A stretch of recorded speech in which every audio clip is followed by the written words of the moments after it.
So I'm going to call the Board of County Commissioners meeting to order. You'll notice our chairman, Karen Watford's not with us tonight, so we'll be excusing her in just a little while. We'll start off with the invocation and pledge of allegiance, and Commissioner McClure will conduct these for us. Father, we thank you for today. We thank you for all the blessings that you have given to us as a nation and as a county. We would ask, Lord, that you would be with us as we do the county's business and give us the wisdom that you promised if we ask. We would ask, Lord, that everything that's done here this evening would bring honor and glory to your name. In Jesus' name, amen. Amen.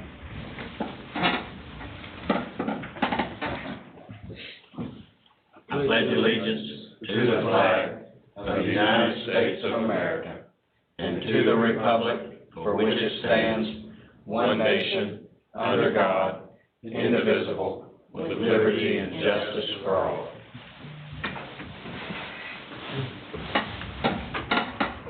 Again, I want to thank everyone for being here tonight, and if you're not here and you're looking at the meeting on our stream, welcome to that also. Our first item on the agenda is recognitions, and we have some recognitions here tonight of the scholarship recipients for the spring application period, and Commissioner Crotch will be handling that for us. Mr. Crotch? Yes, sir. I believe Alex Easter is here. If Alex could come in with their family, along with Emily Newsom and Hunter Bailey, and if Ashley Johnson and her family is here, if they could come in. If y'all want to stand behind the microphone there. Come on up here, Emily. Yes, ma'am.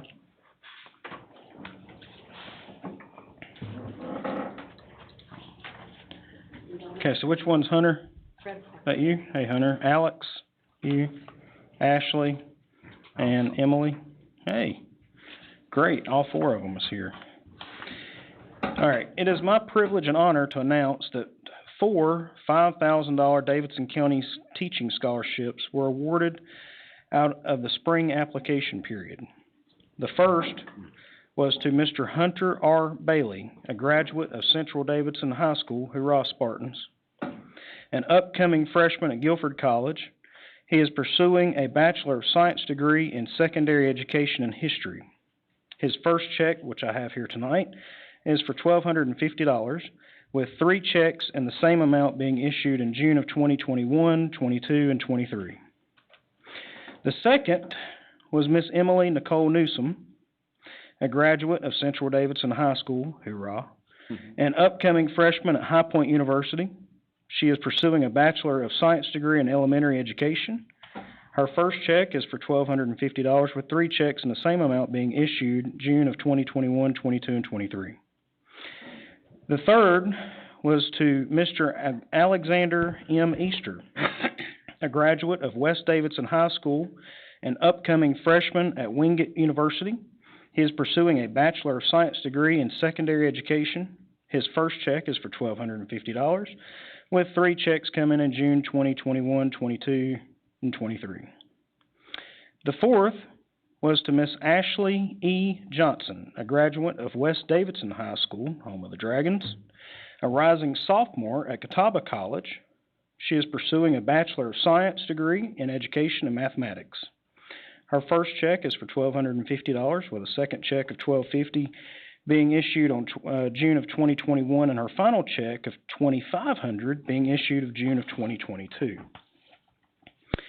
The Davidson County Teaching Scholarship is intended to encourage residents of Davidson County who attend or will attend college to teach students in schools in Davidson County by offering and funding scholarships for qualified students to help pay for tuition and other expenses. The program started in 2001, and over 130 scholarships have been awarded to this date. 2 of the requirements are that you must have a GPA of at least 2.8 and agree to teach for at least 3 years at one of our 3 school systems, or an approved private school in Davidson County. These individuals has far exceeded the requirement or requisite GPA for consideration of the scholarship program.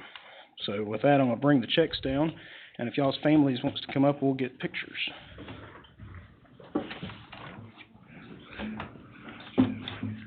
Come on up here, Benny.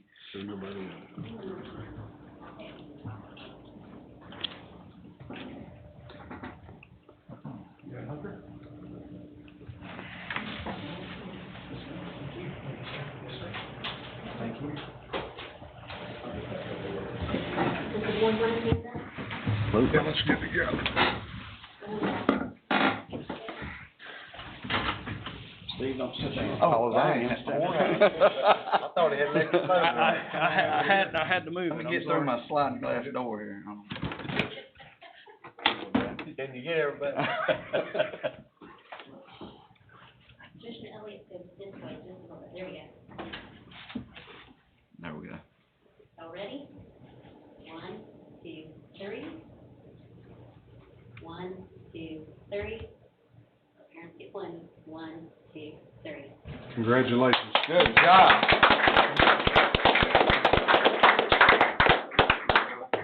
That's awesome. How about sitting for you?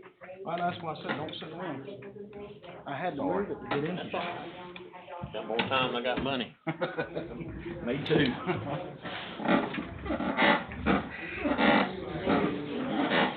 Congrats, y'all. Good job. Yeah.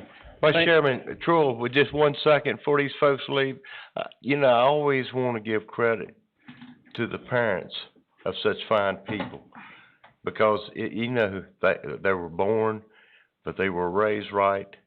They knew the importance of getting a qualified education, where that may lead, and you keep up the good work, and don't ever let anybody tell you you can't. Amen. Amen. Amen.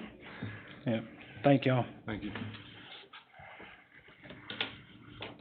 Like I told you on the phone, you all are free to go. Thank you. Mr. Chairman. Money and run. Get your money and run. Get ready for Raleigh, Emily. At this time, I make a motion to excuse Karen Wofford. Second. we got the motion in a second, so, this will be verbalized, and Yes, sir. so all in favor of excusing Karen Watford, let me know, say an aye. Aye. So she's excused. Registered for public address, is anyone registered for public address? Yes, sir. Coming down there. We'll have to get the first gentleman, he's out in the hall. Thank you. Mr. Hill, you're second. Second. Your second. You're second, sir. Barney, Mr. Hill. you're number 2. You number 2. We got one Number more. 2. Yeah. Somebody got here before you did, Barney.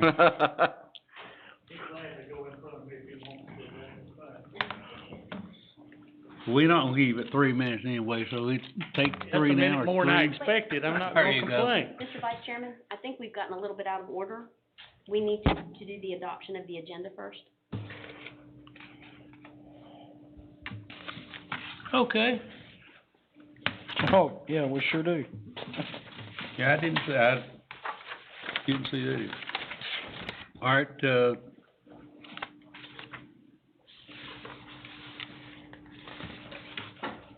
I'll make a motion, we adopt the agenda if there's no changes. I'll okay, if second. I can find it. If, Just on the clicker. Yes, sir. Okay, do we have a motion to adopt the agenda as presented? Motion and a second already. yes, sir. All right, everybody cast their vote.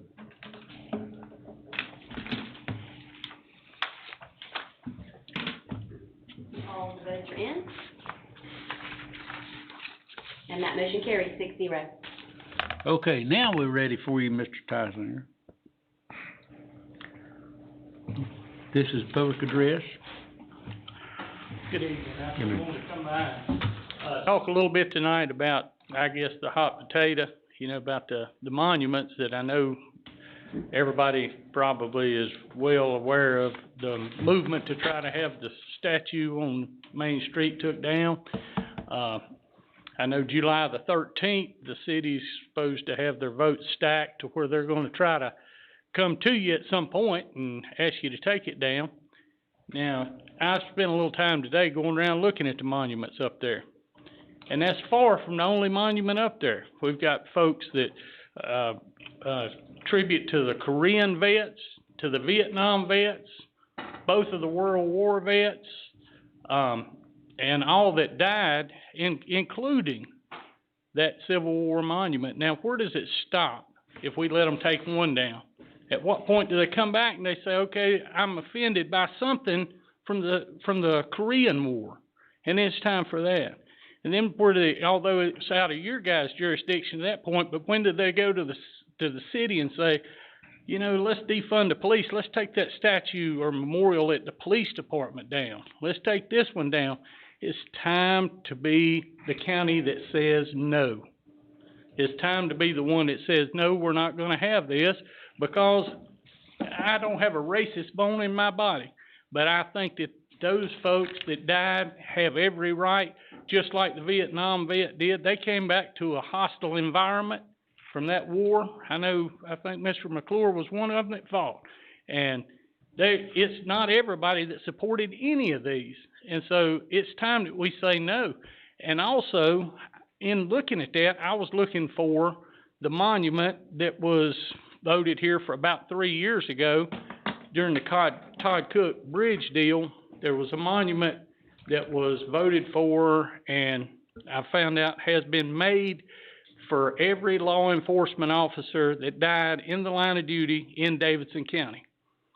Now, from my understanding, that thing's sitting somewhere in storage waiting on Uptown Lexington to gather enough money to redo the square before we put it out.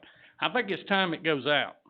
I think it's time that we show our police department and our people around us that we support them. And to have a monument like that made and just sitting in storage with really, I don't know this for a fact, but no form of guideline as to, okay, we're gonna be able to do this in a year, 5 years, 10 years. No, let's put it up. And I think that, you know, it has as much bearing.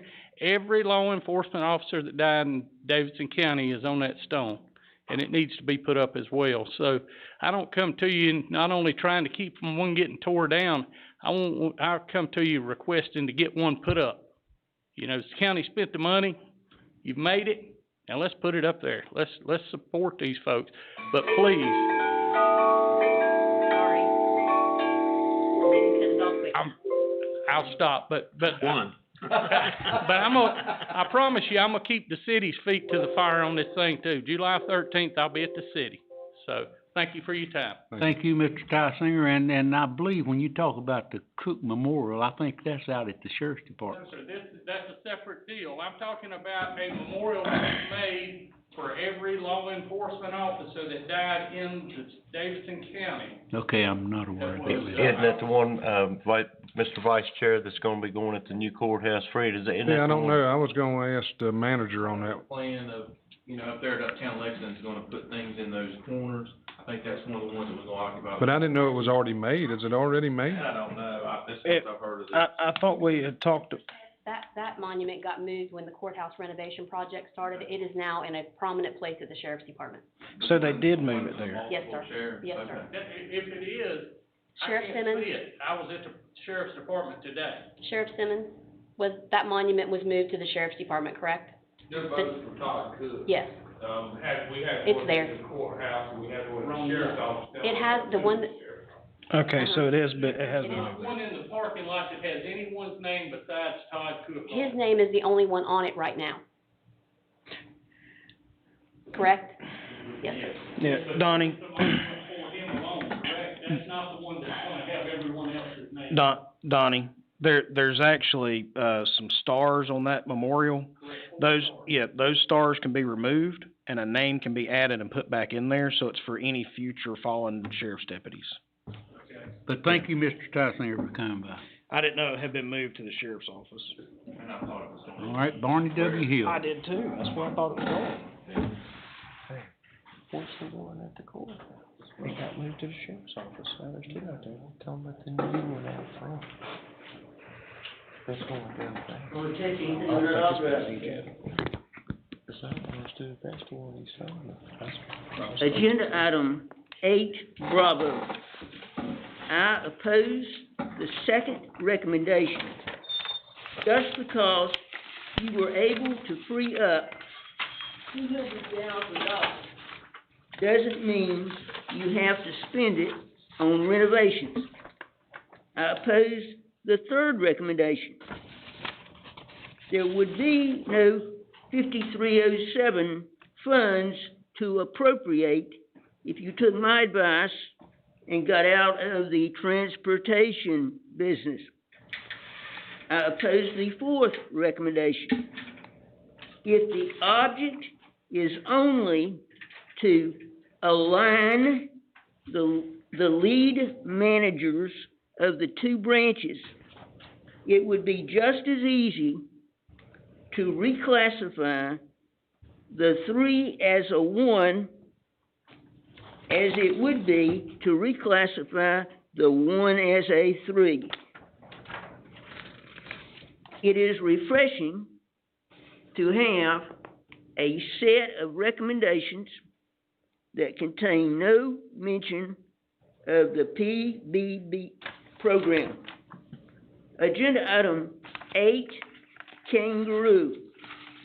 I oppose renewal of the Sweetheart deal with George Hodges at $75 an hour up to a maximum of $10,000 for the year. Which one is that? Okay. Okay. That ends our public address for tonight. Do you have one, Debbie? Yes, sir, I do. Debbie's got one to read in, I think, Mr. Vice Chair. Oh, she does? We've got an online submission form now that's out there. See it there in the green? Okay. This is a email for a submission for Rick Brooks. And his comment is that I pray and hope you folks will veto any suggestions to remove our statue dedicated to our fallen Confederate dead. This is the South and is getting a bad reputation through ignorance and lack of knowledge. Research the real reason for the war. I had 2 great-great-grandfathers and some cousins that fought for this great land. Being a vet myself, I love this land and especially the South and our way of life. Be brave and stop this madness on our great South. Have a blessed day. 98% of Confederate soldiers never owned a slave. Chaplain Davidson, Guard, Camp 1851. Okay, that will be entered into the minutes. So that ends the public address then. So our next item on the agenda is public hearings. And our first public hearing is Project H, Economic Development Incentive Grant. And Greg Goodson is here to present that. So Mr. Goodson. He's laughing at me or frowning at me.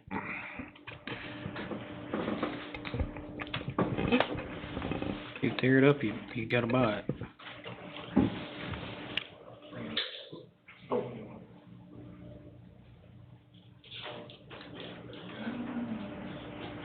Okay, good, you're good.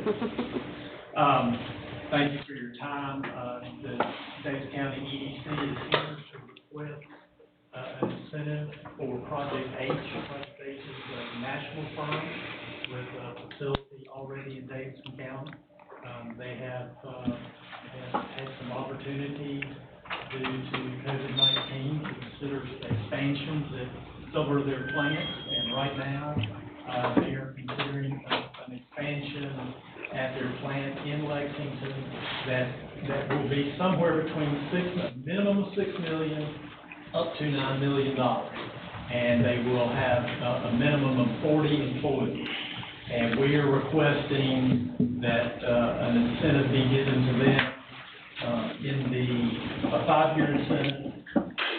If they meet the requirements of the contract, that they will receive an incentive of .0027 of their investment, which will be certified when they complete their construction. So the maximum that they would be able to receive is $24,300 per year. question. You said that was 40 40 new jobs. 40 new jobs, okay?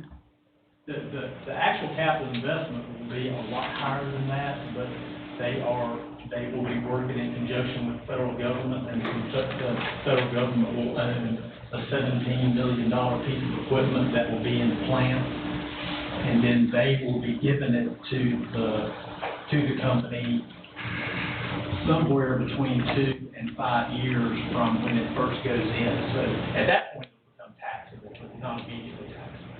Just to decrease the confusion, you mentioned the COVID-19 virus and how that was motivating. Once this virus is under control, tell us how the plant will continue to operate at that capacity. This is an ongoing, the contract that's driving this is for the military. And so this will be an ongoing thing that the military will have to make sure that they have the proper equipment from now until the end of time. Thank you, Greg. Are there any other questions for Craig? Sir, what's the average income for the 40 jobs? The wages, they're projecting the wages are gonna be between $38,000 a year and $53,000 a year. Okay. Thank you, Mr. Goodson. All right, the public hearing's open now, so, if anyone in the audience would like to speak? Barney?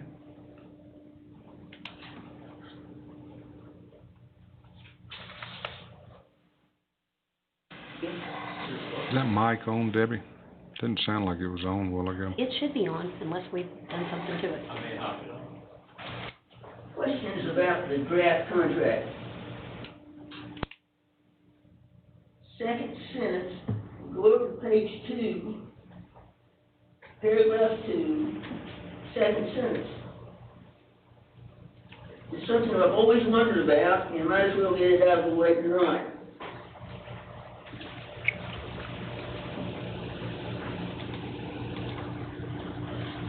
If the investment is subject to depreciation, how can it be, quote, maintained, unquote? It would seem that it would have to be a little more put with it each year. That's the part I've never understood, but it's always been in the draft contract.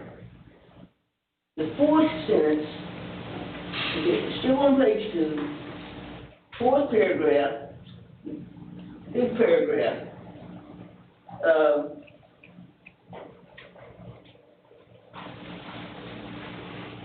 fourth paragraph, fourth sentence.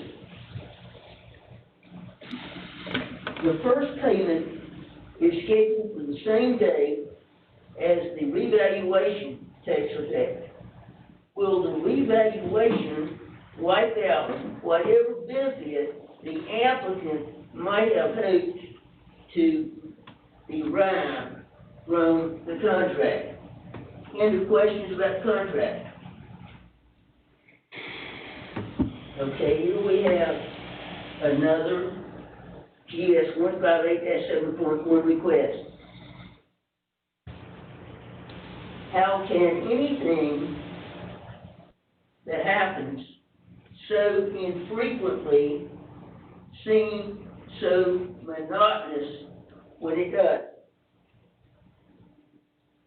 This is the now too familiar model of 50% tax rebates we aren't supposed to call tax rebates in exchange for the applicant's relinquishing to the government his control over hiring, firing, compensation, and investment. Then there's that not to exceed language that all of you admit is stupid and counterproductive, but none of you is willing to delete.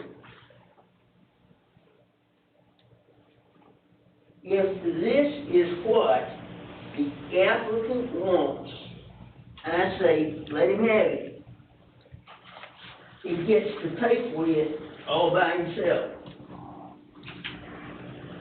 One other point. I'd like to clarify the role of the gentleman who was just up here, who used to be the EDC director and now is the EDC president. Is that any change in substance of his responsibilities?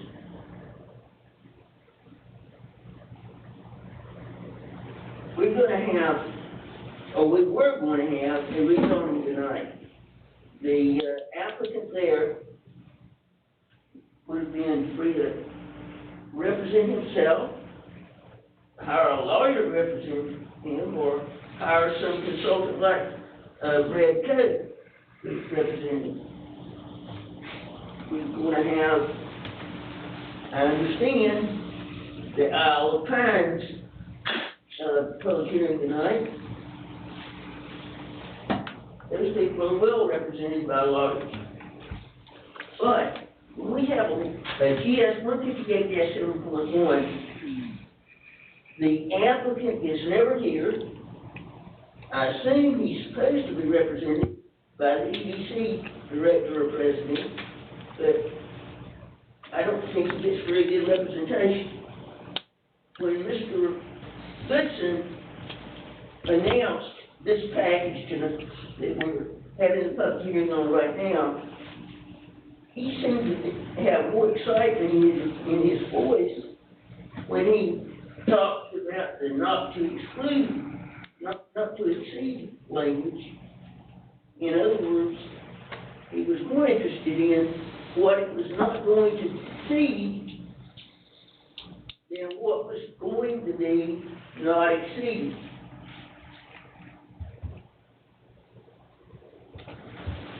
And I don't think that is a healthy relationship. Again, I am reluctantly in favor of this because nobody contributes to it but the applicant taxpayer, and none of us other taxpayers or anything other than bystanders. That's all. Okay. Thank you, Mr. Hill. Is there anyone else that wants to speak on this public hearing? All right, I'm gonna declare the public hearing closed to the audience and return it to the board here for, discussion. Make a motion, Mr. Vice Chairman. Okay. We approve. Second. Got a motion and a second to approve this, request from EDC. If you cast your vote. Mr. Elliott, could I ask that it be approved contingent on approval of the final draft of the contract by the county attorney? That's exactly right. That's what I heard. I heard Chris say that. Thank you, sir. You're welcome. Who made the second on that? I got the second. Okay, thank you. On the floor.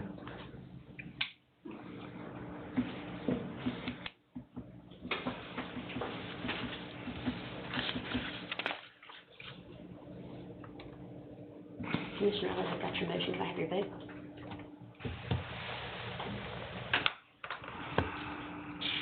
All the votes are in. And that motion carries by a vote of 6-0. Okay. Item B was a rezoning request by Gary and Bowers, and it, has been withdrawn.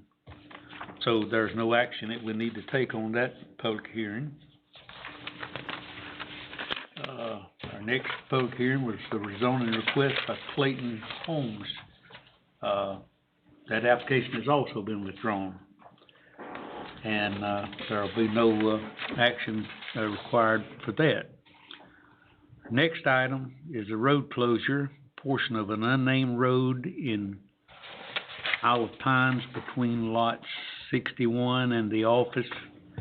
The lot accessible from Lake Shore Avenue. And we're only gonna let a certain amount of people in. So Okay, right now, it's maybe just you and the applicants and maybe Mr. O'Connell and the folks that have retained him instead of letting everyone in. Okay, I'm gonna declare the public hearing open.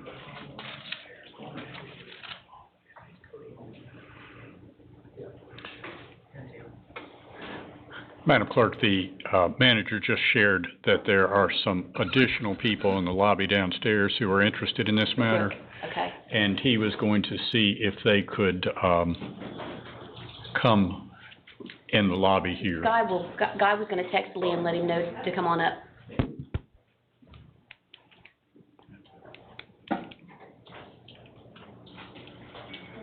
Was Casey gonna go out?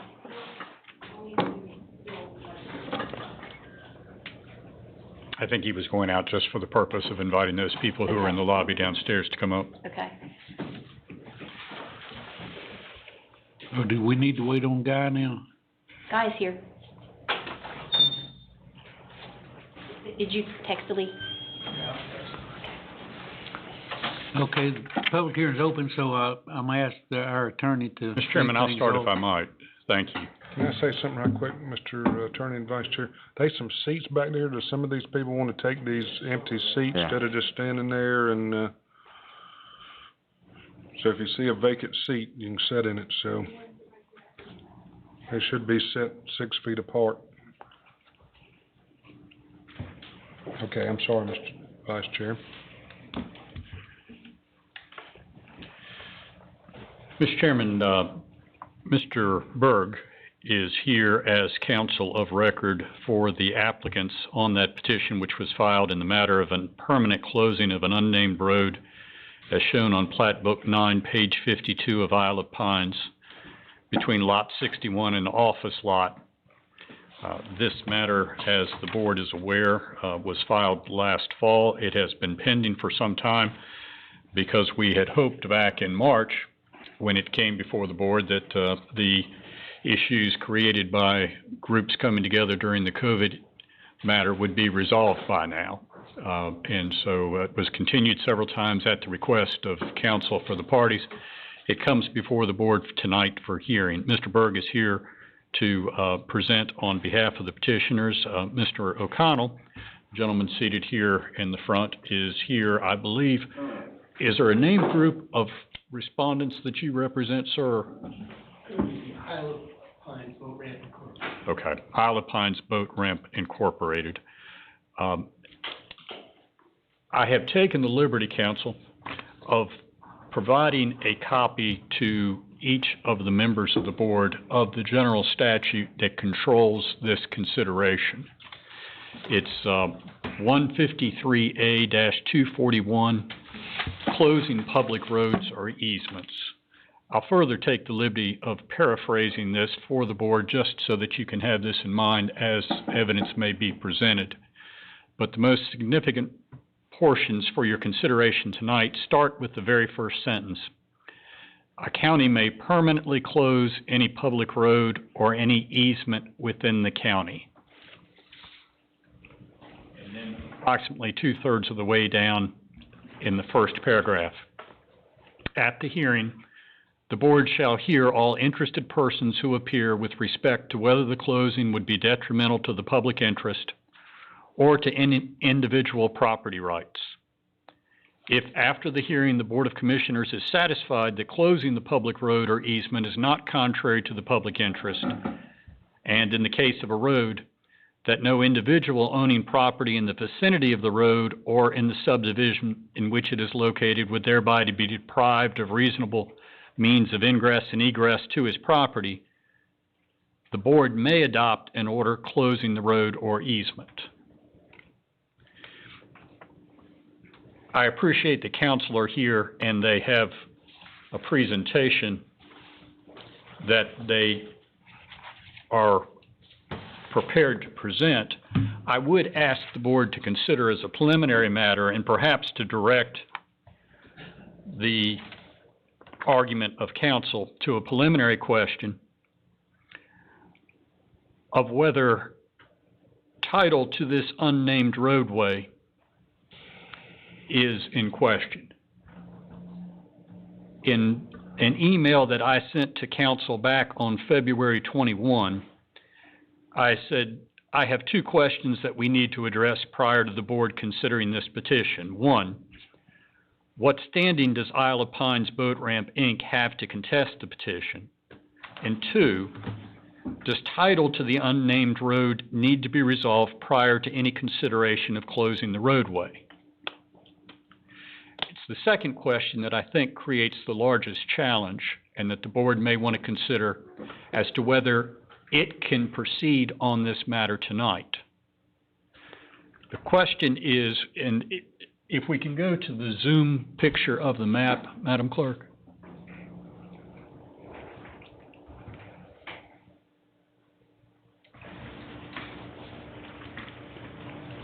Let's turn around. I'm sorry. Thanks. There, Joel's got it up now too. There it is, Joe. Thanks. You may be familiar already with looking at the plat, which is part of the agenda item for this property. On the plat, this is lot 61.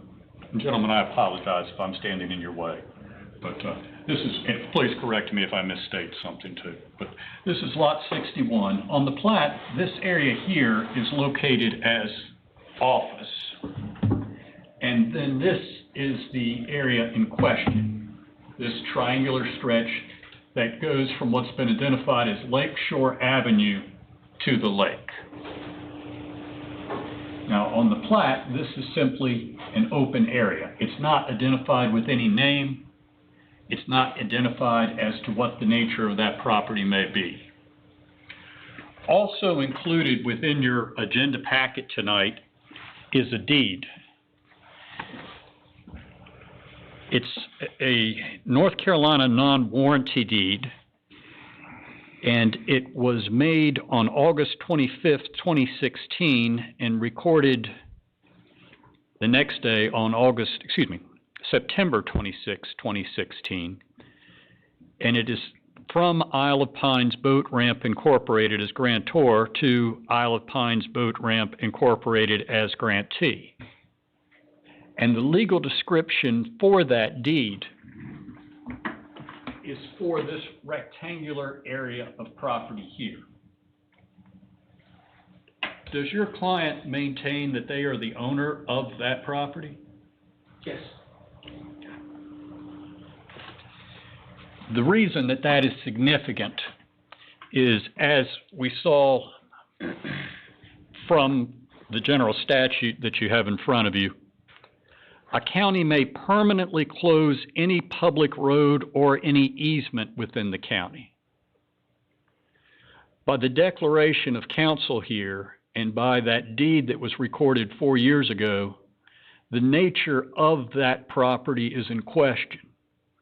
Whether it is, as Mr. Berg's client would argue, that it is a roadway or an easement subject to being closed by 153A-241, or whether it is whether it is real property subject to the public record that is owned by Isle of Pines Boat Ramp Incorporated.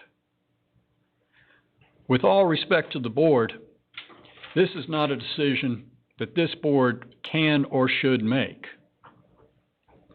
The determination of ownership of property properly lies in the General Court of Justice. And until such time as there has been a ruling by the court with regard to ownership of that tract and the ability of the applicants to bring this action, it is my respectful recommendation to the board that the board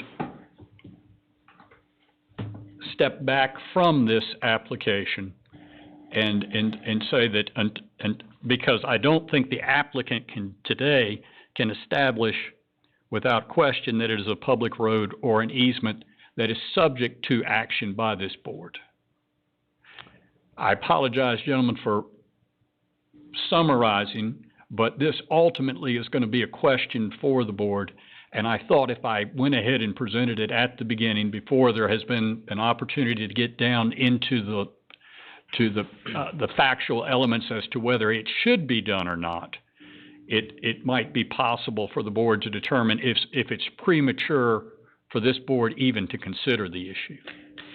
You know, I've got a lot of questions, especially when it comes to, permits that had been obtained before with the property owner, and you have a septic tank line that runs adjacent, actually onto the property that's being claimed of ownership by the Island Pines group.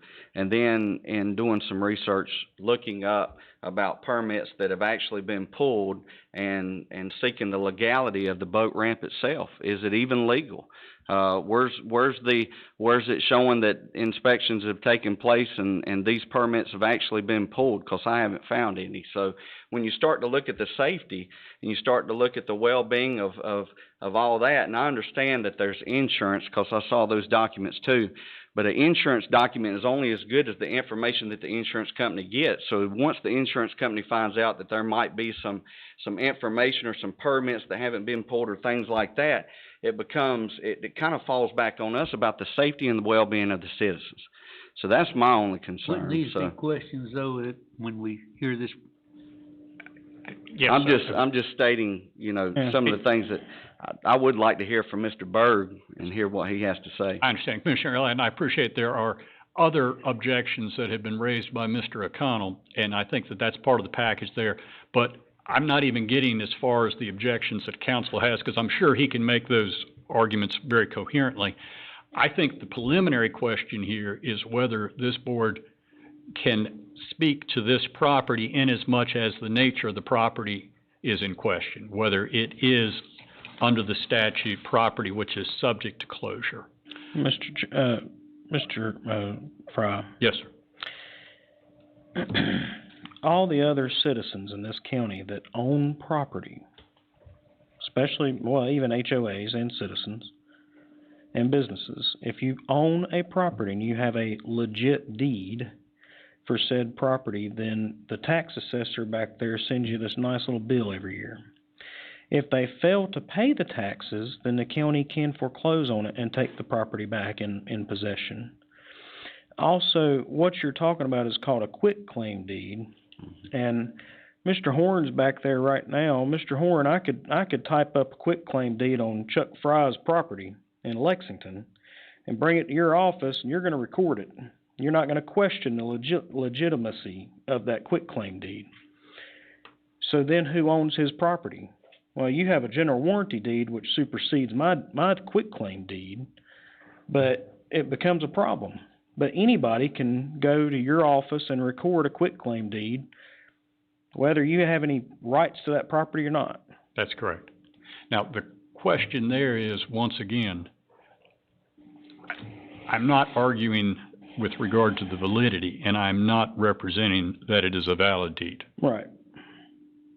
I'm saying it is a document of record that raises a question with regard to the ownership of the tract. It was recorded 4 years ago, prior to the time that this action was filed, and at this point, if I anticipate that whatever action the board takes tonight, there would be a challenge made to that it's going to be appealed. If in fact we require the parties to determine who owns the property and whether this property is subject to being closed by the board, then we won't be a party to that lawsuit. So what you're saying is this board cannot say that deed is worthless.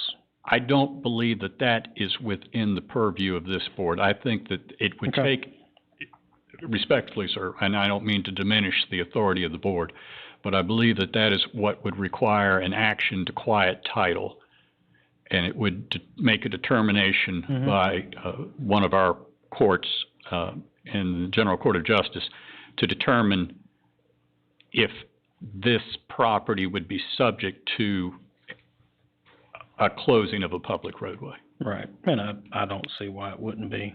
You cannot own public property, and it's never been closed. I understand that. I suspect counsel would have an argument to the contrary. They're both very capable.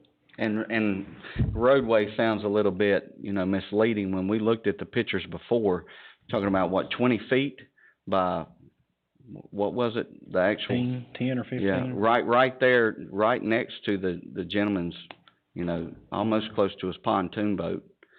And I just, I'm under this, I thought that Island Pines had 2 boat ramps. The one close that he's concerned about is the one he won't shut down. The other one would still be maintained. In the deed, which speaks to title to this property here, it also speaks to this property over here on the other side. Mm-hmm. Is that correct, sir? Yes. Thank you. So it's all the property? It's all the property that, let me ask you this, who owned this property before the quitclaim was, filed against it? I have not done a title search. I have an opinion with regard to that, but I certainly would defer to counsel. Okay. Jeff, can you answer that? I think it's the developer, 1957, Manley Buyer, his predecessor in developing a bunch of lots on the lake. Craven, the name's on the plat. So they were a title to this property at one time? They were a title to this said property, Mr. Berg? Yes, yes. Now, if that would dovetail with what Mr. Fry is saying. It may be a private dispute as to who owns the property. I would note that my client's claim to the property would not just be via deed, that the individual property owners have cared for this and maintained this for 60 years. And that would be part of the claim of right in the court action. But that's a private dispute. Might be the developer. Mr. Berg's clients may assert that they have a better claim of right than their neighbors. My clients would certainly disagree. But it's not a public dispute, and I would think that's what I would follow on what Mr. Fry is saying. It has to be a public road or easement. And if the piece that is missing, if my client's deed is no good, which I disagree with, that still doesn't authorize the county to act under this statute and close a public road. There would still have to be a showing that it was a public road or easement. And that's what we say the county cannot do. It's a private dispute if it's any dispute, but it's not a public dispute that would allow the county to act under this statute. It's simply not a public road. And if we move forward, we would address that. This is not a public road.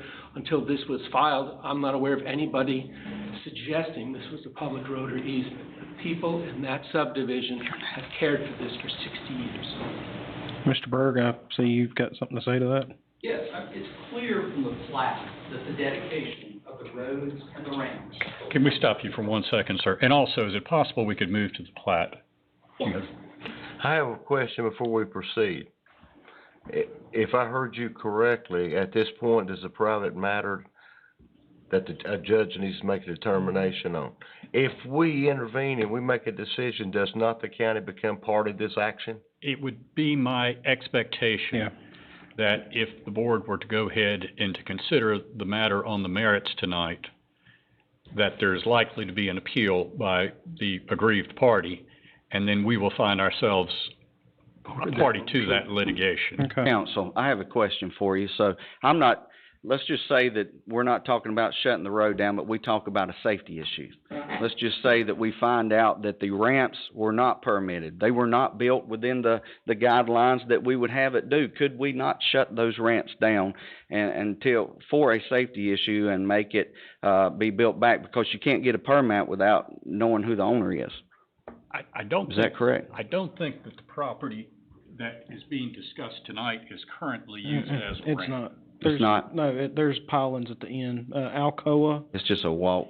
Yeah, Alcoa put pilings at the end to keep you from using it. It used to be a boat ramp back in the day. Alcoa locked it down, shut it down. Yes, they did. We should shut it down. Oh, yeah. Mm-hmm. But it sounds to me like we can't hear this case until we get the deed situation, which that should be fairly simple. I don't see a problem why a judge wouldn't just say, sorry. It would be my respectful recommendation to the board that any consideration of this be tabled pending a resolution of the nature of ownership of that property. Mm-hmm. It looks like to me that we've got a lot of good people involved in this thing. Mm-hmm. But the problem is Do we know for a fact, and a judge would agree with us, that the petitioner in this matter actually owns that property to petition upon? Well, the petitioner is claiming that they do not own it, that it's an unopened roadway. And forgive me if I misspeak, Mr. Burke, but, and as a result of that, as the neighbors to that unopened roadway, they have, the standing to request the closing pursuant to the statute of that. And then what happens as a practical matter or a legal matter is that once it's closed, that each of them acquires to the center line of that. And this board has done that on rare occasion in the past, but they are typically not contested, typically not at the lake. Well, no, we did one at the lake here a while back in the last year.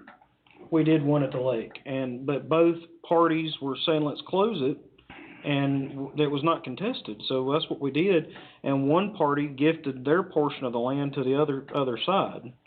So, I mean, we've done it before since I've been on the board. I've just never seen a quitclaim deed done like this. Petitioner and the Crawfords, correct, would be the dividing partners if it were adjudicated later, right, who actually had ownership of that parcel of land, is that correct? Mr. Shaw and the, Mr. and Mrs. Crawford, is that correct, sir? Forgive me. But what, my question, and this is what I was trying to get to earlier, is one side is saying that it was never a public right-of-way. However, if it wasn't a public right-of-way, why wasn't there taxes being paid? Why was somebody not tied when you go into GIS and pull that up and see somebody paying taxes on it, unless it's a public right-of-way? So it was my understanding we did have it listed as a public right-of-way, because when they filed the quitclaim deed and it went through the Register of Deeds office, it got to the tax office and they never did anything else with it because it was a public right-of-way. And they said you can't own a public right-of-way, so therefore they never processed it. I believe that the failure to include it to include or to incorporate the deed on the GIS map may have been an oversight based on conversations that I had with the tax administrator and his staff today. And that may have been predicated upon the inability of the mapping system they were using at the time to correct the what had been marked as a roadway. Because I had the exact same thought, and I at least I'm not alone. No, I had the exact same thought, and I had to be corrected on that when I raised a question about it. Okay. So, but did the county have it registered as a public right-of-way? It had it listed as being non-taxable, which would indicate that in fact it was a roadway or easement. Yes, sir. Well, I know that Davidson County at High Rock Lake, we've got these problems are gonna keep coming up, because when I lived there, you had, people, I poured concrete on this is my land. Well, no, it's a public right-of-way, we have access to use it. And you have that all across High Rock Lake. I can see the intent of what they did when they did it, to have an area to put your boat in and out, but it was not done very well, and now we've got these squabbles here of the Hatfields and McCoys in different parts of the county, and yes, I don't know what the answer is to fix this stuff moving forward. And when there's no absolute directive as to who actually has this, it's like telling both of the parties here, you don't matter. Neither one of you matter. I'm going here because you don't matter, or I'm going here because we don't have any legal basis to make a decision on. It's what I'm seeing right now.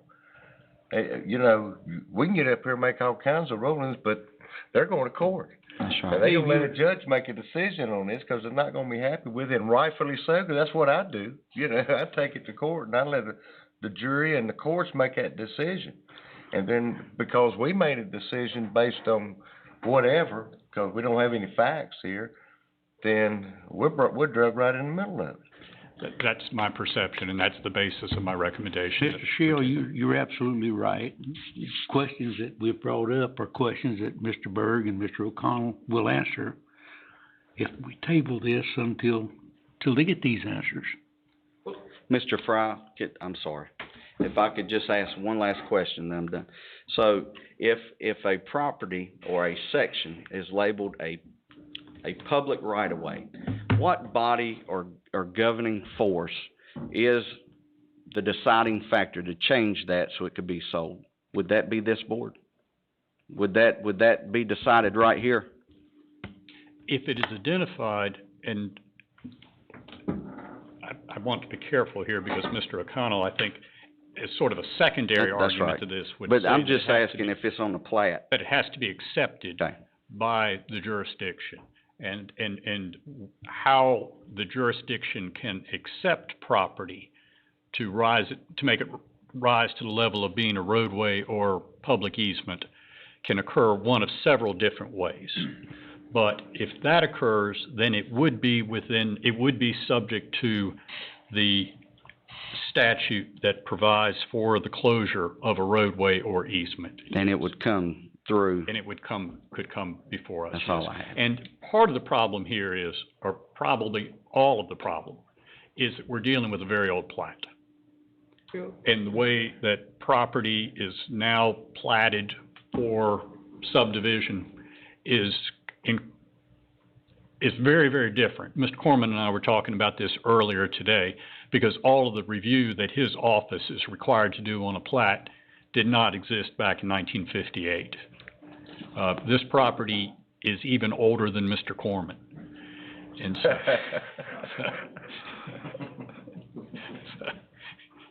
which is the second time today I've been able to remind him of that.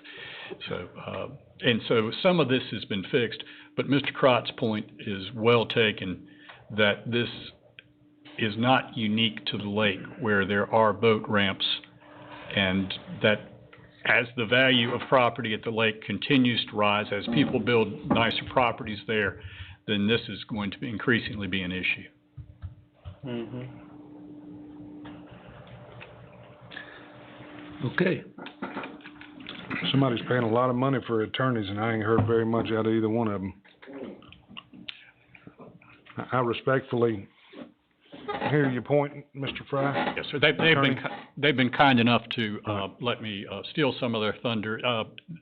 I would certainly say to the board that we have been talking about this for, goodness gracious, 4 months, 5 months now. And so it is not as if they have not done a significant amount of work. We've had a series of calls, there have been emails, there have been letters back and forth. They have made their arguments convincingly. But it was my perception that if I could bring their arguments or in the concern that I had before the board, before we spent several hours here, that it might save their clients some money and might give the board an opportunity to say, this is an issue that someone else needs to address before us. Well, if we table this, would we table it to a certain time or till? It would be my recommendation that you would simply table it at this point, and then any commissioner could bring it back on upon a motion to return it to the board. I would not recommend a date certain, just because, particularly in the midst of the uncertainty of courts now and the difficulty of getting the case heard, I don't have a reasonable expectation as to when they would be able to come back before the board. Okay. Is that something you'd agree with, Mr. Berg? But, Your Honor, sorry. I understand. Commissioner Delegate, we would argue, contrary to Mr. O'Connell, that the plat is very plain on its face. No one's going to argue that DOT doesn't maintain those roads. And it's clear from that plat that attached to those roads are those ramps. And there's no better evidence, dedication and acceptance, than a paved road that the state takes care of and the associated lands around it. And that leaves jurisdiction with y'all. You're the only people with jurisdiction. argue legalities, what Mr. Fry is talking about, quiet title action. My client can't prevail, because the only way we can get title is if the county commissioners give us title. Mr. O'Connell's client, 7 years adverse possession, he's only 4 years in. Whether or not you can have adverse possession against yourself, well, I think the law says no. So he doesn't have good title. So at this point, the only person, the only group that can say you have title is the county commissioner. Now, that is a slight legal argument when I say that his deed is just a bold-faced statement. Boom, this is ours. Even though they have no basis for making that statement, but if they make that statement long enough, the law says that statement's good. That's for a lot longer than they've had it at this point. So at this point, we could go to court, and I think the court would kick us out, and we can be right back in front of you with these same arguments a year from now. And I can see that too. May I briefly address? Obviously, we disagree about the plat. On the plat itself, which Mr. Fry had on the screen, the actual, what the county calls in its records, an open area, it's not marked road. And what I'm hearing today is that it is part of Lakeshore Avenue, and which is maintained by the Department of Transportation. I would note, if you believe Mr. Fry provided you the statute, the very first sentence says a county may permanently close any public road or any easement within the county and not within a city, except public roads or easements for public roads under the control and supervision of the Department of Transportation. So if the petitioner is correct that the Department of Transportation is responsible for the maintenance of that road, that absolutely defeats any claim that petitioners have to invoke this statute. This board cannot close a road maintained by the Department of Transportation. No, That's the kind of thing that a court maybe could resolve. we've done that several times where we pass a resolution to this board to send to DOT to close. Well, we just did it down at Fort York. The DOT went ahead and paved a roadway, then we petitioned the DOT to close it and sign it back over to the county, and they did. So we do that. Now, we're not the final authority, but we do that. This board tonight would not have the authority to close that as they're being asked. But I would also note that within the county records, that this road, this access point, part of Lakeshore Avenue, is not consistent, as I read the county records, and as the tax administrator read the county records in the document attached to the petition. It's just an open area, quote-unquote, open area between two parcels. And it is a private dispute between neighbors, and it may come back before this board, it may not, it may be resolved. But if there is going to be litigation, those are the kinds of issues that should be resolved before action is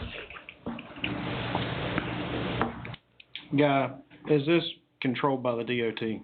No, sir. Okay, so DOT has no standing on that open source, open parcel. They do not maintain them. Okay. Well, I mean, I've been down there, I just wanted it on public record. And it's not usable as a boat ramp anymore because Alcoa closed it down.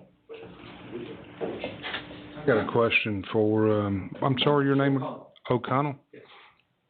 So are you saying this is a public right-of-way or easement? Is that what I'm hearing? This is not a public Not a road. public. And never has been, right? It never has been. So. Commissioner Yates, I believe you were the one who asked who the original owner was. Mhm. That's the kind of thing that would be addressed in a quiet title action, in which we would look at the chain of title. Based on the results of that, that would determine whether there was a public road or easement in it. Mr. Yates or somebody that lives down at the lake knows a little bit more than me, whatever. How can Alcoa shut down private property? Because the ramp itself is not on this property. Mm-hmm. The ramp, when you get to the end where it gets to the water line, so your property only goes to the water line. Okay. That's it. The high mark. So from there on out into the lake, Alcoa or Cube, whoever owns the lake, that's their property. And it doesn't matter what kind of ramp you have, if they go by, just like a pier, if your pier is not to their standard, they can come out and rip the dang thing down and send you a bill for it. Because the pier is you own that pier, but it's in their land. Who did they send the bill to, or The site? parcel owner. Well, they wouldn't have there, because all they done is put the pilings up. They just said, you can't utilize this anymore, and they put pilings up. But if a private owner would have owned it, they would have sent the bill to them or handled it with them? Yeah, but there was nobody owned it. I'm sorry, I can actually address that. I can represent to the board that Cube Hydro actually did send Okay. and my clients do have a use permit for both of the access. I believe the second one, this parcel was issued after Mr. Corman to Cube Hydro, but Cube Hydro issued use permits for both of those parcels, to my client, and they paid $350 per use permit. What's a use permit? It's just like a pier permit. When you ride through the lake, you see a permit that's posted, and it's usually, a 5-digit number. So you buy a permit because you don't own it, but you're paying Well, to use it? Well, they also have insurance, and that was the reason why they got a quitclaim deed, is because you can't possess insurance, property insurance, unless you own the property or have some sort of invested interest in it, insurable interest. So they had to have a quitclaim deed that they went to Doug Elliott and got, just so that they could get insurance on the property, so that they could get the permits from Cube Hydro. I could correct it. That's actually the incorrect chronology. The quitclaim deed came later in 2016 by about 3 or 4 months. So you had the incorporation as a nonprofit, you had the insurance, and then the Cube Hydro, or at the time Alcoa, I believe, use permit on the access point. And then it was later that year that there was a quitclaim deed, or if you want to call it, and the reason being that one of the petitioners represented that they intended to try to take the property. Well, that was how it was explained to me from the president of Alpine's HOA. I mean, it'd be the secretary treasurer. Whoever it may be. But that was the way it was explained to me, and I'm an insurance guy, so I understand how that part works, and I know that one of the things that I always look at is who owns the property, and do you have a vested interest, do you have a lease, before I'll write insurance on it. But that was how it was explained to me, but that was, how it was kind of done with a quitclaim deed. It may have been a misunderstanding, but State Farm issued a $5 million policy on all of the common areas prior to the quitclaim deed. When this arose, Gene went back to State Farm and confirmed that the proposed closing, that parcel, is covered. So I think there was something earlier that suggested that State Farm might be surprised to find that this is covered or that there's a dispute about this. This was brought to their attention, and it's confirmed that this is covered under that policy. Mr. Chairman? Yes, sir. It would just seem to me that we can hear both sides of this all night long. Mm-hmm. And we're gonna be back to the same situation we were. We're not gonna be able as a board to determine who owns this piece of property. If we can't determine who owns a piece of property, we can't make a decision. If it goes to the courts or whoever it goes to from here, and the courts, they listen to it and they decide, well, the county commissioners are the ones supposed to do it, then we have to deal with that. But as it sits before us tonight, we can't determine the ownership of the property. We can't determine the ownership of the property, and we have to make a decision on which one to decide for. I agree with Commissioner McClure. I think if we postpone this until it goes before a district court judge and let them say, yeah, we can make that ruling or not, because no matter what we do tonight, either way we rule, the other party is gonna run right over to the courthouse and file a civil suit, which then we're gonna get brought into. Can I get a motion to table this then? I'd make a motion to table it for 6 months, Indefinite. indefinitely, okay? Could I have a second? I'll second. All right, you cast your vote.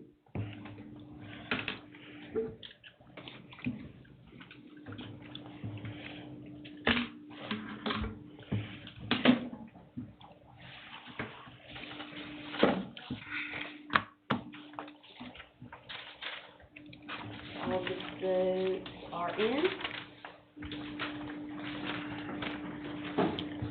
And that motion,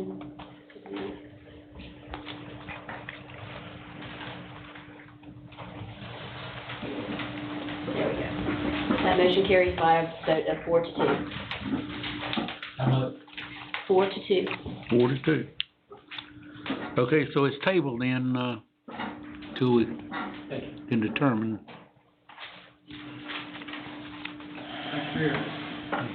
Thank you.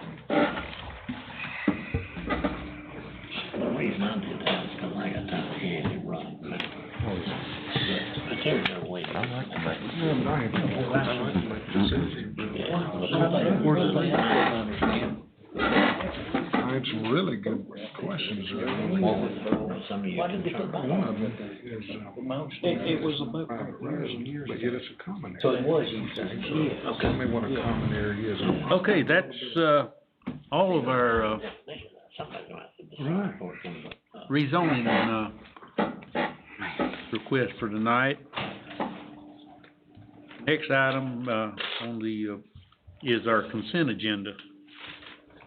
Are there any items on the consent agenda that anyone would like to pull off and discuss, or can I have a motion and a second to approve the consent agenda? Mr. Vice Chairman, I make a motion, we approve the consent agenda if none of the commissioners wanna pull anything. All right, do I have a second? Second. Got a motion and a second, or if you cast your vote?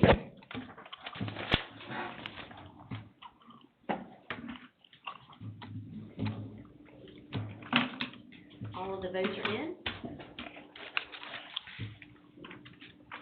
And that motion carries by a vote of 6-0. Okay.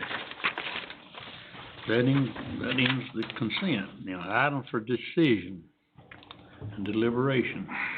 Discussion on proposal to take over the adult dislocated worker services at the NC Work Career Center. And, okay. This all for us? Good evening, gentlemen. Good to see you all tonight. As some of you know, we have every year, we send out a request for proposals for entities to bid on providing services in the NC Works Career Centers in Thomasville and Lexington. And been doing this since about 2014. And we've never gotten a bid before. This year we got a bid. And that's what I submitted to you all as part of the package, the complete proposal that was submitted by Educational Data Systems Incorporated, EDSI, and also submitted to you as part of the original proposal. They had budget sheets in there. I came back and asked for other budget sheets for them to, one of the concerns was the number of staff that they were proposing, and so you got that information. And also asked Mr. Childers to look at the proposal to see what he thought of it, and then our board has looked at all of it, and you'll see the letter there that they recommend it be rejected. We got a couple board members that serves on this board, correct? That's correct. The personnel that this company is suggesting to take care of this cannot handle it. There's just no way they can perform to the level that we we're doing this because the state's got this bright idea that we need to do it, but we put it out every year, we can't get anybody to come in and give us a bid that's anywhere near, what we need to provide the kind of services. I provided you all with a chart, and I provided them with the exact same information about, the funds that we've received going back, to 2018, and then this current year, and what we are projected to, well, it's no longer a projection, this is what we will receive for the coming year, in adult and dislocated funds, and that's what I base their budget on, is what we will be receiving. And you'll see, and what I sent you, when they gave me some, new budget charts, one of the ones that they, submitted was with the same number of staff, still not the same number of customers that we're serving, but their estimation that they would need was, I think 550,000, and we're only gonna receive 466. So it's hard for me to, I don't think anybody really knows what the economy's gonna do in the next couple of months, and it's possible that we could receive more funds depending on what happens with the economy, but I can't rely on that. And in the packet, it says that, any additional personnel would depend upon their ability to get grants. And that's not ever a good thing. Sound like the board don't want it, it sounds like the board member don't want it, so. I'd make a motion, we reject it. I'll second. Now, that's a motion to, Reject the, contract. okay, I've got a motion and a second to reject the contract. Yes, it's to reject, Madam Clerk. Yes, is to reject, and is it to reject the contract or reject the proposal? The proposal. The proposal. So yes would be a vote to agree. Say that again? If you vote yes, that means you agree with the motion to reject. Reject the proposal. Yeah, all this double stuff. I know. So that's but this is a proposal to take over the adult dislocated workers services, so we're voting To reject it. to reject And that. yes means you vote to reject. Okay, The is proposal. that what you want? Yes. Okay. Mr. Yes, you Delegate, vote. can I have your vote? Yes, you may. He's too busy laughing at me. I've hit it like 50 times. Okay. And Commissioner Gates, yours came through, so we're good. Do what? Yeah, yours came through too. All of the votes are in, and that motion carries by a vote of 6-0. Thank you, gentlemen. Okay. Next item is a request for change in e-recording hours by the Register of Deeds. If our distinguished Register of Deeds will come up. What, are you going for 24-hour e-recording now? No? I'm going for y'all's wallet. Uh-oh. Oh. I don't like that. No, since the COVID, we've had a problem for a long time. And, unfortunately, it's me that has to bring this problem before you, and it really wasn't addressed before. That's why I brought my assistant, who's been there 35 years, Miss Terry Ward, so she can explain to you, if need be, that, the way everything's evolving and going, it's virtually impossible to get the work done without staying over. I have some numbers, that I'll share with you in just a moment, but since the COVID-19, everything's changing, gentlemen, and it's recommended that people go to e-file. The problem is, at the Register of Deeds, everything that is recorded 5 o'clock or before, we cannot go home until it is recorded, period. We can't hold on to it or keep it till tomorrow or stick it on a shelf. At our office, by law, we're required. The commissioners set the times of recording, and the recording cutoff right now, and has been for years, is 5 o'clock. But for years, the staff have had to stay over well past 5 o'clock sometimes to record the documents. Since the COVID, we've encouraged everybody to go to e-record. Well, they're recording at after 5 o'clock. Of course, that can wait till tomorrow, but from 4:30 until 5 o'clock, now this is just since we went with the new software. I couldn't get the stats from the old software because I don't have access to it anymore. So, from June the 1st until today, e-record has been 1,178 documents, and that's only 16 working days. From 6/2 to 6/5, which was 4 days, 31 documents came in after 4:30.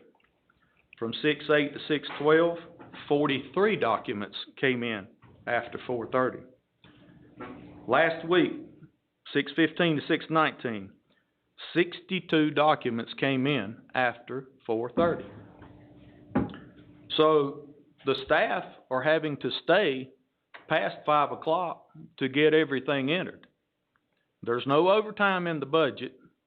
I'm already short-staffed, and I've asked for staff, but we ain't gonna go there. I'm just letting you know I need somebody.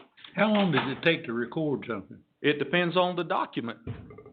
If it's a deed of trust with 8, 10, 12 people, the bank, everything else. See, what folks don't understand about the Register of Deeds is we don't just take a document and say, okay, John gave this to Jen and we're done scanning it in. It doesn't work that way, gentlemen. There is a lot of work that goes into a document. It must be thoroughly recorded. And like I said in my email, we answer to the state. You can't mess up. That's why I have asked and encouraged each board member, come to my office so we can explain to you what we do and what goes into it. For years, unfortunately, the registers prior to me, and I said plural, registers, prior to me, they've been the registers, they ran the office, but everything kind of ran itself. They went along with the whole ball of wax, and it is what it is.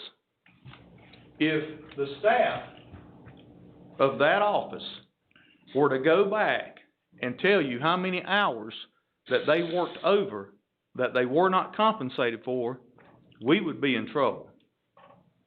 We, the county, would be in trouble. One of the very first things I did, the first week that I was in office, was I came up to HR, I said, we got a problem. They had banked so many hours it wasn't funny. Okay, so there's definitely a problem. But what I want you to consider is this. Those are just e-records. That's not the people walking into the office and recording also.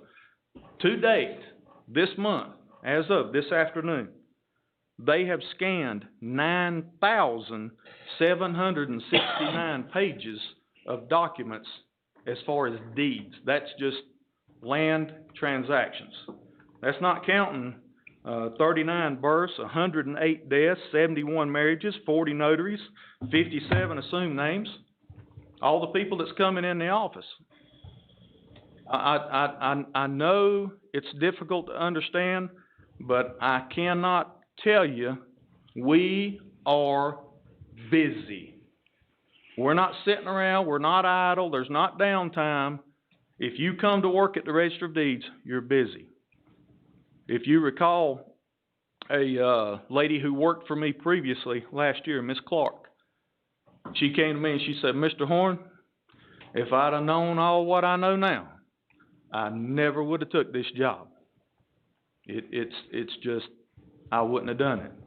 But either we're going to have to compensate the staff to work overtime, stay at 5 o'clock, or we're going to have to shut off at 5 o'clock and just let it rest till tomorrow, which that's not possible because you'll get sued. Or we're going to have to back up the recording time so we'll have time to get the work processed. Now, Mr. Fry will be able to tell you North Carolina is a race state. First man across the line wins. There is no way that we, and I know that there's some counties that have done it and how they do it, I don't know. We, in Davidson County, I do not recommend we go there. Mr. Fry, you can elaborate. If you change the recording time, you cannot do just the e-file. It has to be walk-ins and all. And this is pertaining to land records, not vital records. But if the recording time is changed, it has to be across the board.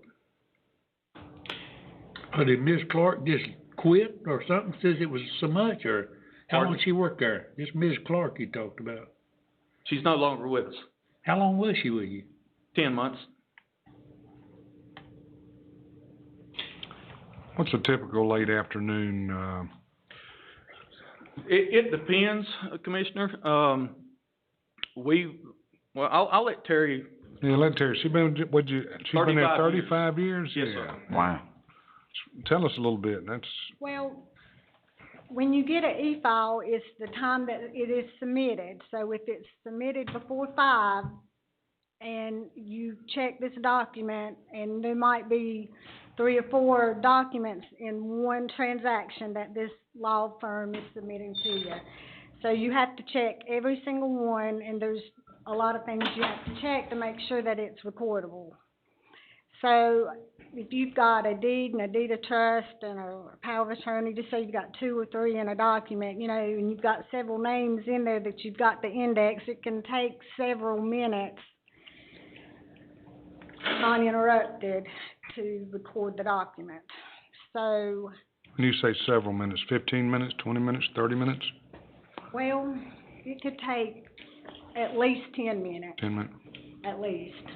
To do a good job, because there's a lot of things you have to look for. You have to look for if it's been notarized, who prepared the document, a tax ID, a tax certification, just a land description. There's just several things you have to check just to see if it's recordable. And then once you say, okay, I'm going to take this one, then you've got to sit there and you've got to put the names in. So if a deed's got,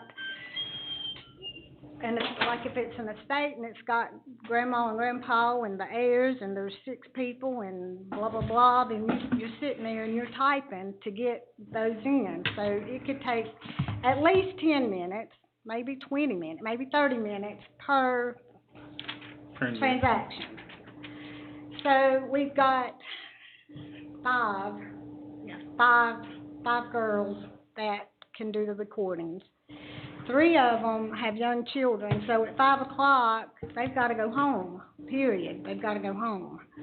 So that leaves 2 of the old fossils in there that's got to wait, it's got to be done. You cannot, if it's been submitted before 5 o'clock, it has to be reviewed. It's either going to get recorded or it's going to get rejected. So we have been there till 6 o'clock. Some nights, not a lot, but some nights it could be 6 o'clock before you go home. And it also has to go before the tax department and get a stamp there too. So that's before y'all even get it. Yes, sir, but that's just a step, as she was speaking earlier, about verifying the validity of the ability to be able to record. If an attorney records one at 4:59, then it has to go to them first, so they gotta wait. No, there's a per se, a statement, a disclaimer that states that the closing attorney would be responsible for any taxes. But we if they check have for that on there. It's got to be on there, right. one or the other. And at 4:59, they've submitted it and it's not on there, then I'm going to reject it. And oh well, I'm sorry. You're waiting Okay, tomorrow. so that's how y'all get around that. Okay. So, I mean, I can't help you on that one. But if you Yeah. submit it at 3 o'clock and it's not on there and I reject it, then you've got plenty of time to get it on there. Shoot it back to us and we can get it on record for you. But it takes time to look at each document to make sure, and there's really no room for error. I mean, there's really no room for error. So you're wanting to move it back to 4:30? That's my recommendation. I just feel that as many as we are getting, now,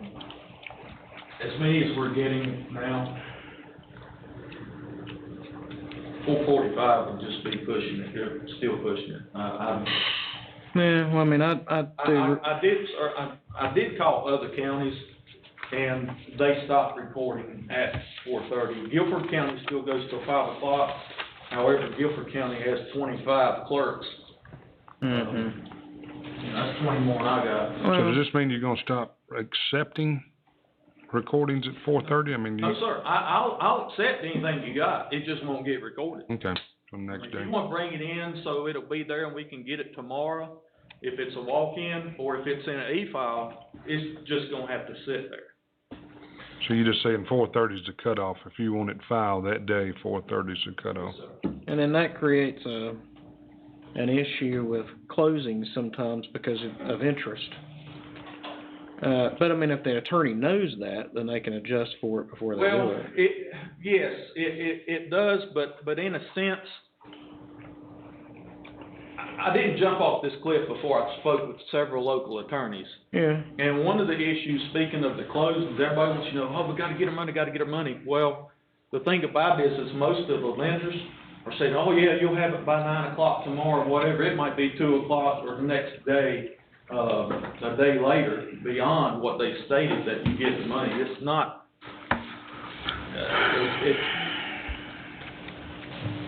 if all these other counties in the state can do it, I don't think Davidson County's gonna be hurting. Yeah, I mean, it's not gonna hurt. I mean, all the many closings that I've had, I think I've only had maybe one or two that was close to 5 o'clock. Mr. Chairman, if you need a motion, or Mr. Vice Chairman? I want one question. I'd Okay. just like to ask one question, then I want a motion. You said the first week you took office, that you went to HR and said, we got a problem. Yes, sir. Do we still have that problem? Not really. What did we do to solve it? it? What did we do to solve it? What did we do to solve it? Yeah. Well, I hired 3 people. Okay, so you solved it. Well, there was empty positions but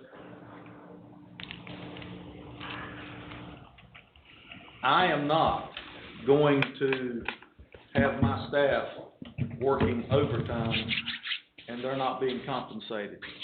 I don't go home early, and I'm there most of the time before they ever get there. In the past, that wasn't necessarily the case, and they just naturally stayed until the job was done. In the past, and I'm going by what I've been told, you did what you did because you worked for an elected official and you knew that if you didn't do what you belonged to do, you wouldn't have a job. I do not run my office on a fear factor, period.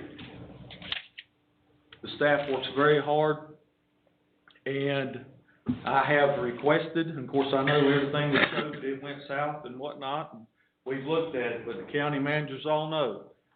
I've done research, stats, and I've asked for another position so that we wouldn't have to kill ourselves. We still work hard, but we wouldn't have to kill ourselves trying to keep up. It is a very, very technical job. The deputies at the Register of Deeds, it's not just a secretarial job, gentlemen. It's very technical.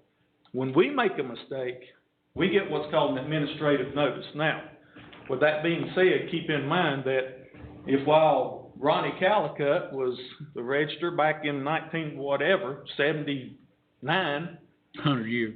yeah, anybody made a mistake, if that mistake is found now and we have to correct it, that's still an administrative notice. The state keeps track of it. It doesn't look good, but it is what it is. So what about somebody 20 years down the road where we made a mistake now that somebody finds it and it'd be the same thing. Chuck, what about the legality of the changing it? Are we in compliance to change it to 4:30? It's an unusual statute, and forgive me for stepping out just as I did. I didn't know commissioners had anything to do Well, with it. I think it's unique, but there's a provision under General Statute 161-8, and it's entitled Attendance at Office. The Board of County Commissioners shall fix by order to be entered on the records what days of each week and at what hours of each day the Register of Deeds shall attend in his office in person or by deputy, and he shall give his attendance accordingly. Now, I believe it's the position of the Register of Deeds that that is the statute which is the basis for the direction from the Board of Commissioners with regard to recording. Yes, sir. To my understanding and all the research that I could find, and I could not find anything that specifically stated that the Board of Commissioners will set the time to start and stop recording. However, we're looking back at law when it was written very long ago. I don't want to do anything in my office that this board is not absolutely aware of and supportive of and approval of. I think you can make us aware of that, but it's your job to set the hours of which you're gonna be doing emails, what I understand. Am I wrong on that, Chuck? Well, I think, forgive me, sir. Instead of us getting the blame for changing the hours. No. You won't get the blame. That's on me because. Well, not if you don't change them, though. And I think you have the authority to change those hours of filings yourself. Because I don't see what you just read me, unless I'm wrong, Chuck, that's what we're supposed to do. I don't know what that statute means, to tell you the truth. I don't know. I second that. Bring in a stack of papers at 10 minutes to 5. You mean you can't wait till the next morning to finish them? No, sir. Why? The race date. A what? Race. Oh, okay. First come, first served. Well, excuse me, I'm not gonna go into politics, Governor. I mean, if it takes us to do that, I'm fine with it. It just seems like to me that Mike's got the authority to do that without us, but if not, I'm fine with, because what he's saying is true. I've been down there and seen it enough. Yes. You know, Yes. and most attorneys are going to say, well, you know, we just got to have them in 30 minutes earlier, so his staff can get them filed by 5. Isn't that right, Chuck? I mean, Jeff. Yeah, Jeff.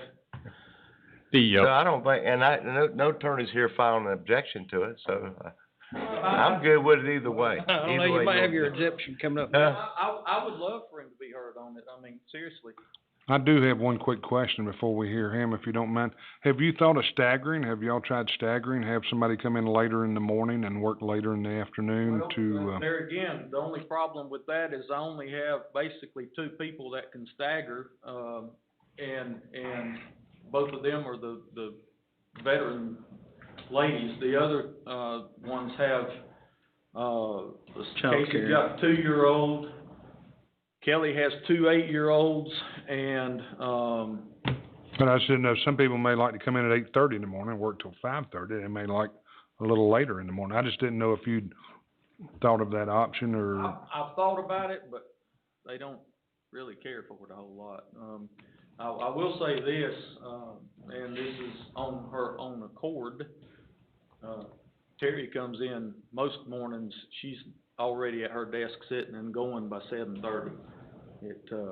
It's just, there's that much to do, and you've got people that are just, they're dedicated to their job, period. Absolutely. Jeff, can you give us some? My office, I've just got a small office, I'm just one fellow. We probably do 4 closings a day. So that means every 2 hours we got a patient. We submit stuff and they process it as fast as they can. And you can see the line grow and shrink because we have the ability to look at it, what the line looks like electronically. And it grows and shrinks as the day goes on. We deal with other counties have cutoffs, it's not an issue. As long as we know what that cutoff is, we tell the bank, hey, if this doesn't happen by this time, it's not happening. It'll have to be another day. Now, it makes realtors a little upset, makes mortgage brokers a little upset. But it is what it is. We know what the rules are. We told them what the rules are. And we play by those rules. And that's not a problem. I think there's a risk. Mr. Horn's talking about still accepting documents when people come in late and recording the next day. That becomes a problem. That's an issue. If you're going to have a cutoff, you got to cut off. You can't just say, put these deeds in a stack. Because they may have come in at 2 minutes till 5, and somebody e-filed something at 4:35. And how does that lady the next day know the difference? As he's explained, this is a race state.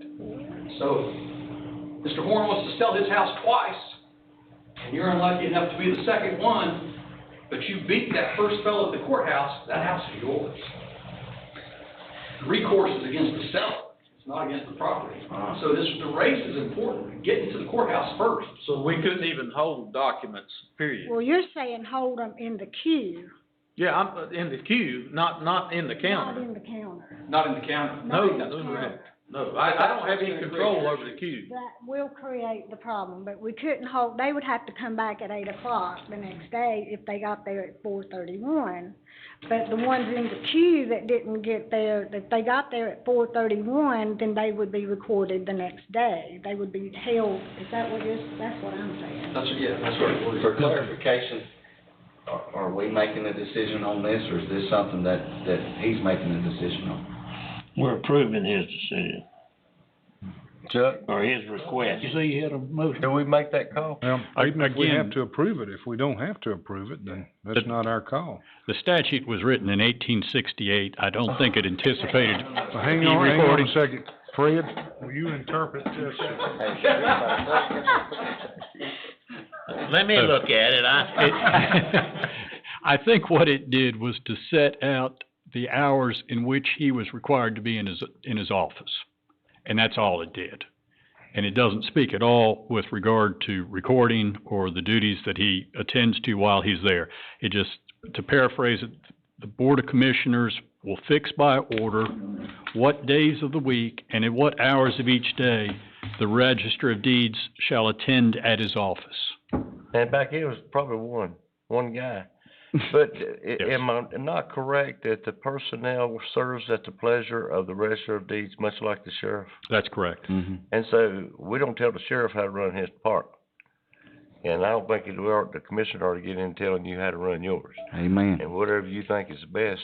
regardless, that's what the statute says. Well, Yeah. Let's I go ahead and will do tell it. you Yeah. this by experience, gentlemen, if I make a decision and they don't like it, your phone will ring, so now you're aware. Well, the deputies don't call us and your staff shouldn't call us unless there's a need and they. He's talking about when those realtors don't get. Oh, yeah, I know what you're saying. That motion. I blame it on And Mike it sounds Moore. like That me, the Register of state Deeds, ought to go give see them if clarification on what. The way the statute says. If I'm that broke that I've gotta have that All right. money that day, I got a Say a problem. motion, Mr. McClure made a motion. I'll second Make it. a motion and we approve it. I'll second.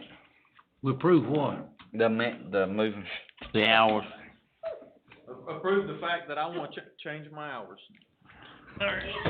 I think that's what we've been talking about for the last 30 minutes. Recording hours of 8 to 4:30. I'm not gonna sell my house today after 4:30. But I do have a question after we've already voted, Mr. Burke. Looks like the state would, do the hours, so it would be uniform statewide. I agree. Looks like if they gotta follow the, County by county, Mhm. every county's different, and the e-recording is correct, changed everything. When COVID started, everybody got pushed to e-recording, even the old timers that would not Yeah. own a computer, just about have to.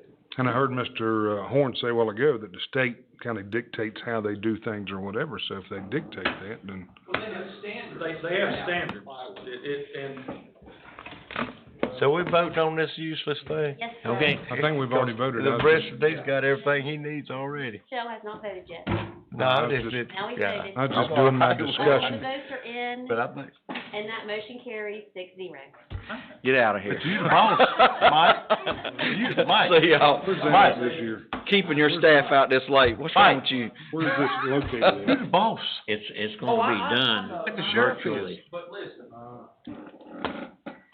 It would have been in Cabarrus County. Mayor. Jeff. But I am a representative of Davidson County, and I feel that the Board of Commissioners, as elected officials, everybody needs to be aware. Just send us a letter and tell us I made this policy. Where? That's all you gotta do. Fred always sends me back sometimes. But what I'm saying, Mike, it made no difference. We voted against you, you can still do it. Oh, I know. So it's useless. But All right, thank you. Item See you, C, bud. delegation of voting delegates Take to care, the Mike. 2020 NCAAC, The 2020 NCACC Annual Conference will be held virtually this year, All right, who's wanting to be the voting delegate? and the alternate. If he will accept, I vote, Fred McClure. He's got the experience, he's got the insight, if he'll take it. I appreciate it. Fred will probably be the only one going. It's virtual. It's virtual, so I'm gonna do it from my office. I was gonna nominate, Steve Shell. No, man. He can be the alternate. I'm just picking. I'm just messing with him, They Fred. are asking for an alternate. Hey, he can be the alternate. Well, okay then, you're the alternate. There you go, baby. I'm good with that. Commissioner Yeah. Elliott as the Mhm. alternate? No, Yeah, see. no. You already agreed, you can't back We're thinking out about now. going. Okay. You can't back out now. You already See agreed. what happens. Somebody's gotta stand behind Fred in In case, case. and wave their hand. Okay. Is that, So- you just wanna do that? So you by need a vote on that? Let me look. Need a second? I actually think we may need to vote. I'll nominate, Commissioner McClure as the, voting delegate, and Commissioner Shell as the, alternate delegate, just in case, you need a backup vote. I second that. I'm gonna have to vote against that, just for that. All right, cast your vote. In reality, if nobody, the voting delegate or the alternate delegate is not at the conference, and anybody from that county can be the voting Oh, delegate. really? So we don't need an alternate, Fred? I agree with you. Okay. Not really, I mean, Need but a you, motion to adjourn? Motion. I mean, it's a nice title. Just leave Yeah. me. Commissioner Shell, can I have your Oh, vote? yeah, I don't know how to vote on that. That motion I'm carries not questioning. 6-0. Yeah. I'm just alternate, man. And I'm. All right, we got a motion to adjourn. Todd Yates made the motion to adjourn. Yay. Okay, you've got the I second, got it. okay. Steve Shell said second, so we're adjourned. All in favor, I'm for